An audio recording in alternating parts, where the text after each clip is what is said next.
Pues nada, vamos allá. Lo primero que te voy a pedir es que te presentes.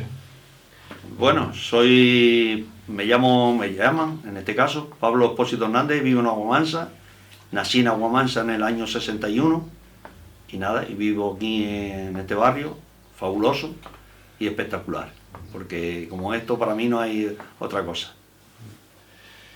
Cuando yo estudié en el colegio, pues estudié aquí en el Velo, le decían Colegio del Velo, y les contaba pues que la enseñanza, por ejemplo en mi época, cuando yo era pequeñito, era a base de palos.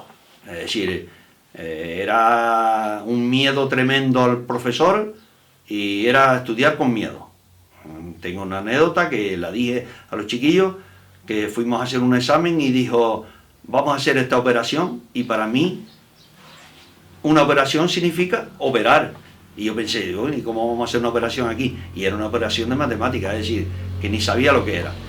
Y aparte que eran muchos niños, incluso fuimos pues 2 clases con un profesor solo, y nada, pues ya te digo, y jugamos, los juegos todos eran juegos que los creábamos nosotros, era el boliche, el trompo, saltar a la piola, escondidilla y muchas cosas más. Otra de las anécdotas que tenía, que yo le contaba a los niños, era que cuando llovía, pues no había clase, porque llovía más dentro de la clase que por fuera, ¿me entiendes? E incluso si se quitaba y el profesor llegaba, pues nos hacía quitar el agua de la clase para poder dar clase. ¿Y qué diferencias no sientes tú de la vida de Aguamansa cuando tú eras un niño? ¿Cómo ha ido cambiando la vida a lo largo del tiempo? Esto es algo ni verdad, porque esto es algo terrible. Porque tú imagínate tú lo que es vivir en Aguamansa en el invierno sin luz, sin agua potable, es decir, con un chorro que había que cargar el agua con unas cacharras o con unos cubos de hierro. Eso ha habido un cambio pero espectacular, sin carretera, porque los poquitos coches, y yo siempre digo una cosa, que en esa época hay más coches en mi casa ahora que todos los que habían en Aguamansa. Es decir, que imagínate tú, y tantos años no han pasado, pero la vida no era fácil, pero éramos felices, porque ya te digo, jugábamos con los juguetes que nosotros hacíamos, y éramos felices, pero de noche era horrible, porque tú imagínate una noche de invierno aquí, truenos, relámpagos y agua, que antes llovía más que ahora, y por casualidad mi padre pues pudieron comprar un radio que lo costó 2.500 pesetas y lo fueron pagando a plazo, y con ese radio que era de pila, pues claro, no había luz, pues oíamos algo de noticias y los poníamos sentaditos detrás de la estufa a oír la radio, era el único entretenimiento que había, porque no. Y luego un poquito más tarde, una señora de encima de allí en mi casa compró un motorcito y una televisión y le pagábamos para ir a ver la tele, un duro cada 5 pesetas, cada uno, para poder ir a ver la tele, porque no había. Ya luego pusieron un cine aquí debajo, íbamos al cine, por la tarde, los domingos, ya era un poquito mejor, pero hasta ese entonces, y cuando vino la luz y se hizo la carretera, pues ya empezamos mucho mejor. Se puso el agua corriente, que no había agua, no teníamos baño donde ir, debajo de una pared, ahí, y en un baño que tenía mi madre, ahí lo bañamos. Mi madre calentaba el agua en el fuego, y venga a calentar el agua, y con un cacharrito de agua, y bañado ahí. Pues no teníamos baño, ni teníamos nada. Y sí ha cambiado mucho, muchísimo. ¿Y cuándo empezaron a notar esos cambios? O sea, ¿cuándo la vida empezó a cambiar?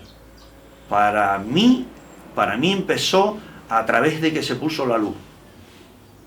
Ya un poquito antes de la luz empezamos a cambiar, pero para mí era como algo oscuro y se alumbró todo. Es decir, cuando pusieron la luz el primer día aquí, para mí fue algo, bueno, yo cuando miraba para todos lados y veía los focos, los faros puestos en la calle, y dije, ¿qué es esto?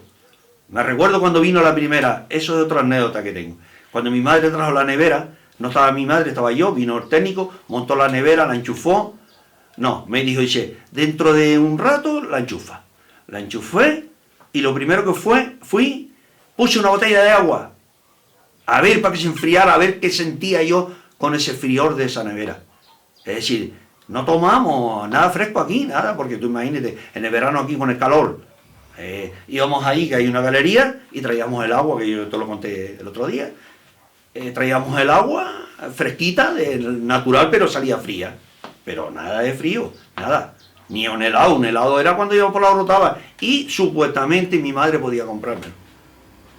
Allí en la calle San Sebastián, perdona, en la plaza San Sebastián, enfrente, ¿quién era? Ronaldo, había un barcito allí, me compraba un heladito, qué bueno era. Claro, aquí no había nada de eso.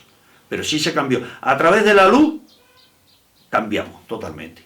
Bueno, y la calle, que la calle la hicieron los vecinos. Que no se olvide nadie que la carretera, desde Aguamansa, de arriba de la carretera en el Arbelo, se hizo con los vecinos. Es decir, yo recuerdo que mi padre puso 500 pesetas, que era por casa, para hacer la carretera. Mi padre trabajó, se hizo la carretera, todos los vecinos aportaron, trabajaron, hicieron las paredes y todo, y pues la dejaron todo así. Y pues, como el tiempo era de mucha lluvia, se rompía toda la carretera, tenían que traer una pala para poderla arreglar, y después se reunió otra vez dinero para poder asfaltarla, y se asfaltó. También con el trabajo de los vecinos, porque incluso yo era pequeñito y cargué china para echar en la carretera, todo el mundo. Así que a través de la calle que se hizo hasta Arbelo y la luz, cambió radicalmente. Y el entorno, o sea, ¿a qué se dedicaba la gente habitualmente aquí arriba en Aguamansa? Y después, ¿a qué se dedicó con el tiempo? Vale, pues yo te digo, en el caso, yo te voy a decir el caso de mi casa. Mi madre, más antiguo, iba a juntar Pinocho. Iba a juntar Pinocho y se lo pagaban. Era Pinocho, ¿sabes? El Pinocho para llevarlo a las plataneras. Y mi padre trabajaba en la platanera, toda la vida trabajó en la platanera, 50 y tantos años. Fue pequeñito, luego después de pequeñito, cuando fue al cuartel estuvo 7 años cuando la guerra, 7 años estuvo cuando la guerra, y luego terminó del cuartel y fue otra vez al mismo trabajo. Pero te voy a decir una anécdota antes que se me pase. Mi padre, cuando fue a pedir trabajo a casa de Mayorajo, a casa Marqués, le dice, mira, ¿tú quieres trabajo? Sí, enséñame las manos. Le enseñó las manos, y como tenía callos de trabajar aquí en el campo, le dijo, vale, tienes trabajo, pero aquí se paga por tamaño. Mi padre era bajito, le pagaban menos, y el que era más alto, le pagaban más. Es una anécdota, ¿eh? Y luego, al poco tiempo, estaban cargando piñas de plátano, y el encargado le dijo, Juan, se llamaba mi padre, decía, Juan, ¿por qué tú vas tan despacio y los demás? Dice, porque yo soy muy pequeño y como cobro menos, pues los más hartos que cobren más. Entonces el encargado se lo dijo al marqués, y el marqués le dijo, dice, ¿eso te dijo Juan? Sí, que él trabajaba por el tamaño, que no podía cobrar más. Dice, pues a partir de ahora todo el mundo cobra igual. Esas son anécdotas. Bueno, vamos a lo que dijimos al principio. Pues mi madre se dedicaba al Pinocho y mi padre en la platanera, pues lógico. Eso en los antaños, ¿no? Ya luego empezó a progresar, como tú dices, mi padre siguió trabajando en la platanera y mi madre empezó a ir a casas en la Orotava a limpiar. Ya era progresar, ¿me entiendes? Y así la gente empezó. A la construcción, las mujeres ya no eran tantas amas de casa, ya iban a trabajar a los hoteles, a las casas a limpiar, y ya fue progresando un poquito más, y el barrio en sí fue, pues, un poquito mejor. Y en cuanto a la agricultura, ¿cómo ves tú que, o sea, ha cambiado mucho la historia, ¿no? En cuanto a la relación que tiene la gente con el monte y con el campo, ¿no? O sea... Sí, ha cambiado muchísimo. Antes el monte era del pobre. Vamos a ver una cosa. Antes, cuando yo era pequeño, mi abuelo iba con la burrita, iba para arriba, cargaba hierba, cargaba escobón, cargaba pinocho. Bueno, el guarda te vía, a lo mejor te decía cualquier cosa, pero hoy en día está más bien prohibiendo todo están prohibiendo de una manera. Yo lo que digo es, como antes, tanto como se trabajaba en el monte, hablamos del monte, ¿vale? Tanto como se trabajaba en el monte, fumaban todo el mundo, y nunca había un incendio. Ahora, que no trabajan en el monte, incendios por todas partes. No lo entiendo. Porque claro, antes el pobre vivía del monte, iba a buscar la comida para los animales, porque aquí, por ejemplo, yo te voy a decir, aquí en Aguamansa, había vacas, habían toros, habían cabras, había de todo. Ahora no hay nada, ya no, nada. Entonces ha cambiado un montón. Y la agricultura, pues sí que ha cambiado. Y da pena, porque yo me recuerdo que todo el mundo aquí arriba, sabe lo que son las eras, ¿no? Para trillar, todo el mundo tenía sus eras y todo el mundo sembraba trigo, centeno, cebada y se trillaba. Me acuerdo yo de eso, esa anécdota de trillar el trillo, con el trillo dando vueltas ahí, en el caso vi caballos, burros y trillando. Y después por la noche había que esperar para aventarlo, se decía aventar, para que la paja fuera por un lado y el trigo para el otro. Se perdió todo ya. Mis abuelos, por ejemplo, maternos, que fue lo que yo conocí, yo nunca vi a mi abuelo trabajar. Mi abuelo vivía luego le dieron una pequeña paga, pero él vivía de lo que recogía en su huerta. Vendía ciruela, vendía manzana, vendía millo, vendía trigo, y ellos vivían papas y vivían de eso. Todo el mundo sembraba, estaba todo sembrado, y ya se ha abandonado todo.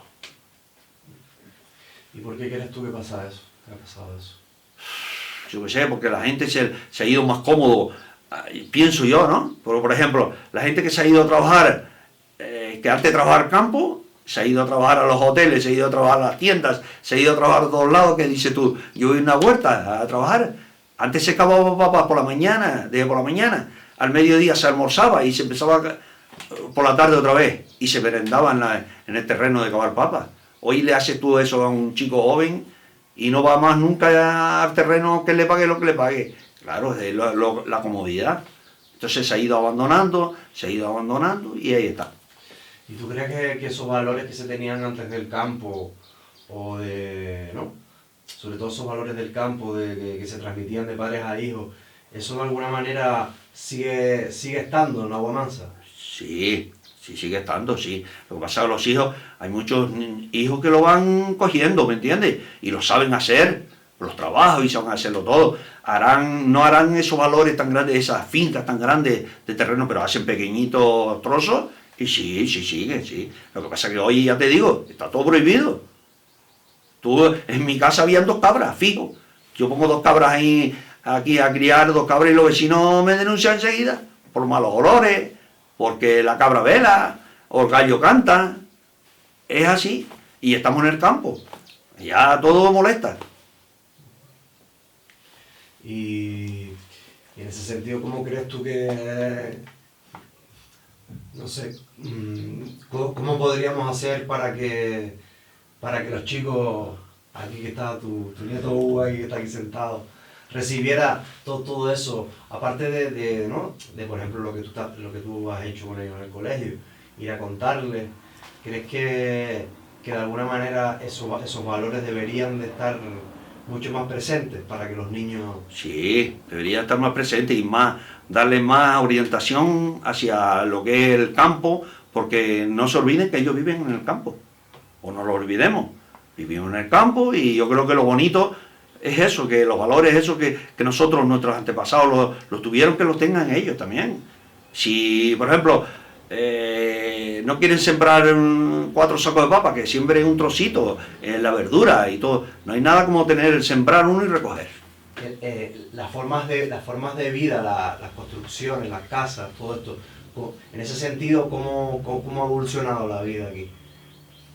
100% ha evolucionado. Esto aquí eran 4 bajales y 4 casitas de teja, nada más. Ha evolucionado un montón. Por ejemplo, mi abuelo, el que te dije, materno, yo recuerdo, vivía en una casa en un pajal, y me recuerdo que por el verano se le ponía paja nueva y yo me ponía por dentro y él por fuera para enhebrar, me refiero a lo que es el alambre por dentro, pasaba y él ataba por fuera y ponía la pajita todas, sí, y no solo de paja, también de aceviño, tapaban con aceviño también. Pero sigue evolucionando un 100%, ya las edificaciones tú las has visto, ya de paja aquí arriba no hay nada. Y antiguamente era paja y alguna casita del que tenía bastante de teja. Pero todo era lo que te acabo de decir, paja o ese viño. Y se trabajaba mucho de medias aquí arriba, o sea, la gente era dueña de los terrenos o eran... Aquí arriba la mayoría eran de media, ¿vale? Y para darte una finca de media, primero tenían que enterarse de qué familia venía. No te la daban como hoy están deseando de que tú llegues y le digas, mira, voy a recogerte el terreno de media. O por hacerlo, solo por hacerlo y por no tenerlo abandonado, te lo dan. Pero antiguamente no, antiguamente para coger un terreno de media, tenían el dueño primero enterarse de qué familia era, si venía de buena gente para dártelo. Fíjate tú cómo era el tema de antes. Antes era muy... Sí. Y todos los terrenos, la mayoría eran de media, a no ser alguno que tuviera, en el caso este de mi abuelo, tenía un trozo bastante grande, entonces ya no era de media, pero sí que eran de media. Incluso la gente cuando se casaba, iban a la finca de medias que tenía una casita o un pajal, ahí iban de media. Y eso después, se iba heredando esa... O sea, si tu padre tenía una finca de media, ¿tú como hijo te quedabas ahí después trabajando? ¿O trabajabas jornal? ¿Cómo? Ya en la época, yo te digo la época mía, los antepasados de mí, creo que era así más o menos como dices tú. Pasaba de padre a hijo, pero yo, por ejemplo, yo recuerdo que ya cuando la gente de media se iba muriendo, ya los hijos ya no seguían la finca, ya se iban de ahí, de la finca, y si estaban de medianero, se iban a una casita, o compraban su casa, o hacían su casa y se iban. Pero no seguían, no. Por eso ha llegado a lo que ha llegado, que no hay nadie los terrenos están todos balutos, tú lo ves, están todos vacíos. Me estabas diciendo ahora, ¿no?, fuera de cámara, que tenías ahí un patrimonio familiar importante, ¿no? Coméntanos qué es lo que tiene... Bueno, pues aquí tengo un bucio de mi abuelo materno y lo heredé por parte de mi madre. Pues aproximado puede tener sus 150 años o más, y lo tengo como anillo al dedo, como decimos por aquí. Y la anécdota de este bucio, ¿por qué lo tenía mi abuelo? Pues le voy a decir por qué lo tenía mi abuelo. Antiguamente, en los antaños, pues cuando se pegaba fuego un pajal, ardía el pajal, se tocaba el bucio. Y los vecinos, al oír el bucio, decían, hay un incendio. Por ejemplo, en el caso de mi abuelo, pues tocaba el bucio y decían, pues hay un incendio en Casa Domingo, y todo el mundo corría a apagar el incendio del pajal. Por eso es el bucio que tenía mi abuelo, que está aquí. Es una anécdota muy bonita, ¿eh? Que se lo decía a Hugo, que Hugo sabe tocarlo, ¿verdad, Hugo? ¿Sabe? Claro. A ver, Hugo. A ver si sabe. Venga.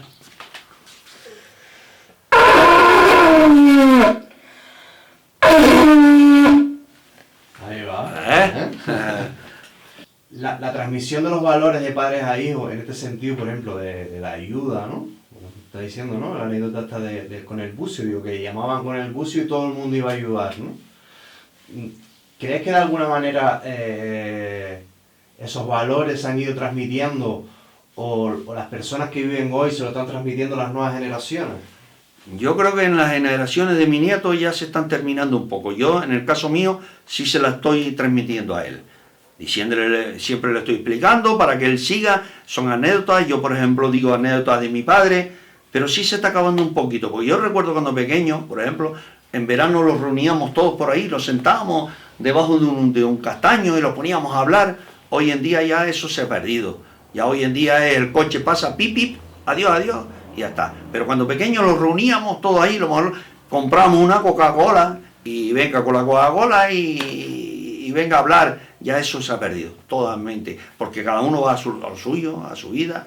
Pero sí que los valores, yo por ejemplo, en este caso, a Hugo sí que le enseño todo y le voy diciendo las cosas, las anécdotas de mi padre, de mis abuelos y todo, y él las sabe. Hugo, ¿tú quieres hablar un poquito aquí? Vale. Ven. Siéntate. Siéntate ahí siéntese los dos. Ven. Ven aquí. Sí. Aquí. Siéntate aquí, mi amor. Hola. Vamos a poner un poquito, ¿verdad? ¿Y tú qué piensas de todo esto que tu abuelo te cuente?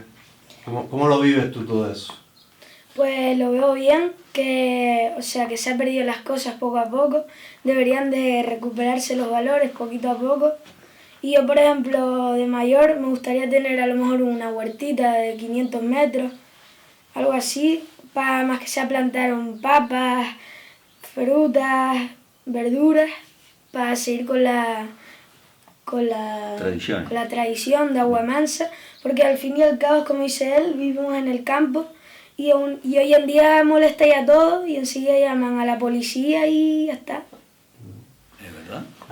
Pero mira, tienes una que va a heredar tu padre, que va a ser para ti también, que está ya en las llanadas, que tienes 1000 metros ahí, tienes árboles frutales que abuelo lo ha sembrado, tiene papitas y allí aquello va a ser para tu padre y tu padre te lo va a dar a ti. ¿Qué te parece? ¿Bien? Bien. Y mira, y todas las historias, las anécdotas que te cuenta tu abuela, ¿tú cómo vives todo eso? ¿Te gusta Pues- te gusta enterarte de cómo eran las cosas antes? Me gusta enterarme porque, o sea, hoy en día lo tienes todo, tienes la tele, puedes ver los dibujos, jugar a las maquinitas, las bicicletas, los juguetes, jugar a la pelota. Y antiguamente mi abuelo me decía que para jugar a lo mejor al fútbol tenía que hacer un balón de fútbol con las hojas de las plataneras. Y hoy en día vas al puerto, le das 20 euros y ya tienes la pelota de fútbol. Y antiguamente para conseguir los 20 euros en pesetas costaba bastante para trabajar en la huerta todo el día cavando papas, plantando verduras, frutas. Y como que antiguamente se pasaban muchas penas y ahora lo Tiene tenemos todo. Y tú, cuando tú seas mayor y tengas hijos, si los tienes, tú les contarás, o si no a tus sobrinos, a tus vecinos, a quien sea, tú les contarás las historias que te contaba tu abuelo. Sí, les contaré, por ejemplo, yo que sé, hoy en día un niño se queja por no tener un móvil, pero antiguamente un niño se quejaba porque a lo mejor quería tener un juguete o quería comer a lo mejor un día carne. Y hoy en día comemos a lo mejor un día carne, otro día pescado, otro día potaje y tienes todo, vas abajo al Lidl o al Mercadona y ya lo tienes todo. Y venga, ¿quieres contarnos alguna cosita así que se te ocurra con todo esto que estamos hablando? Como lo que trabajamos. Tú estuviste también en el colegio, ¿no? Sí. Cuando estuvimos haciendo el proceso participativo. Una Y- cosa que me ha llamado la atención es que cómo ha ido evolucionando el colegio también, porque en el colegio hay un montón de fotos en álbumes y en ordenadores antiguas, que sale también mi padre, los primeros alumnos. Sí. Y por ejemplo, allí en el porche, cuando entras a clase, antiguamente, no sé mucho, cuando estaba en infantil, que yo todavía no había llegado a este colegio, pero yo ya lo había visto arriba, no había todavía ni el techo, no había parqué ni calefacciones, y eso es ahora todo nuevo, lo tenemos todo, y nos quejamos por cualquier tontería. ¿Y te gustó que en el colegio hiciéramos, o sea, a ti te gusta que en el colegio se traten estos temas también? O sea, tú participaste un montón, tú contaste un montón de historias, ¿no? Porque de alguna manera tú también tienes la memoria, vas transmitiendo Sí. la memoria, ¿no? ¿Y a ti te gusta hablar de esas cosas con tus compañeros? Me parece bien hablar con eso con mis compañeros, porque para que así se den cuenta de que antiguamente no era como ahora la papa suave, sino que había que trabajar duro y arriba la huerta, y eso me parece bien hablarlo, para que ellos sean, o sea, para que maduren un poco también. Me incluyo también que tenemos que madurar porque nos quedamos por cualquier cosa. Y eso, me parece bien hablar eso arriba en clase y que tú vayas y que nos hagas entrevistas, nos preguntes cosas para distraernos un rato y hablar sobre patrimonio, los valores de nuestro pueblo, donde vivimos, porque no nos enteramos de nada, ni de los pajares, ni los lavaderos, y eso me parece bien. Y yo les voy a hacer una última pregunta, así para acabar. ¿Qué significa para ustedes ser de Agua Mansa? Yo soy orgulloso de nacer en Agua Mansa. Escúchame bien lo que te digo. Nacer en Agua Mansa, vivir en Agua Mansa y, si es posible, porque esa palabra no se sabe, morir en Agua Mansa. Yo estoy muy orgulloso de vivir en mi barrio, además lo llevo por delante por todos lados. Aquí se vive muy bien. Aquí hoy en día se vive muy bien, muy tranquilo, como te estaba comentando antes, mi barbacoa ahí, mi vecino, no hay problema, yo hago mi barbacoa, no hay problema ninguno, tenemos nuestro coche a los 5 minutos, como mucho, tú lo sabes, estamos en la Orotava, ya es raro la casa que no tiene su coche, he ido evolucionando mucho la vida aquí, pero en Aguamansa, yo creo que el aguamansero está orgulloso de vivir aquí, y el que se va, añora Aguamansa, seguro. Seguro. Lo que pasa es que, claro, yo me pongo a recordar cosas de antes y digo, oh, pues sí que... Tú date cuenta tú que el canal, lo que dice Hugo, pasaba el canal para la planta eléctrica, abajo, para dar luz y el agua pasaba por ahí. Pues por ahí lavaba mi madre. Iba a lavar la ropa ahí. Y no había agua aquí, ni lavadora, ni nada. La lavadora era la mano y el cepillo. Y las sábanas se ponían las blancas, se ponían ahí en los lomos de hierba, al sereno, para que se blanquearan. Eso hay que valorarlo, lo que hacían las mujeres de antes, ¿eh? Para blanquear la ropa, el sereno, puesta ahí, y por la mañana estaban blanquitas del sereno, blanqueaba la ropa. Y la sábana, yo me recuerdo, para que tú veas tú, que era difícil la vida. Venían unas talegas, unos sacos, venía azúcar de 50 kilos, y venían tela, una tela. Pues esa tela, la de la venta, se la daba a mi madre, y mi madre las abría, las lavaba, y las empataban una con otra, en una costurera que había ahí, y era una sábana. Imagínate tú, no ha cambiado tampoco, ¿eh? Y eso que yo no soy tan mayor respecto a lo que te estoy hablando de 50 años atrás, no es más, pero ha cambiado un montón, para bien.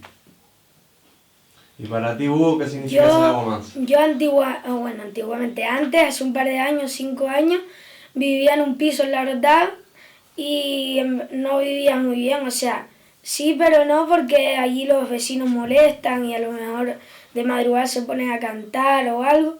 Y cuando yo vine para arriba, que fue justamente la cuarentena, no molesta a ningún vecino, estás tranquilo.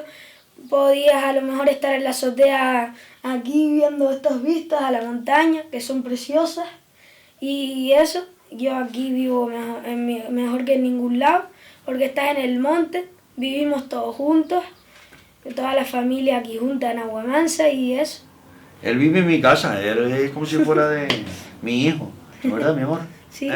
Él vive más aquí que en la casa de él, ¿verdad? Es otro hijo Me más. gusta estar en casa de abuela.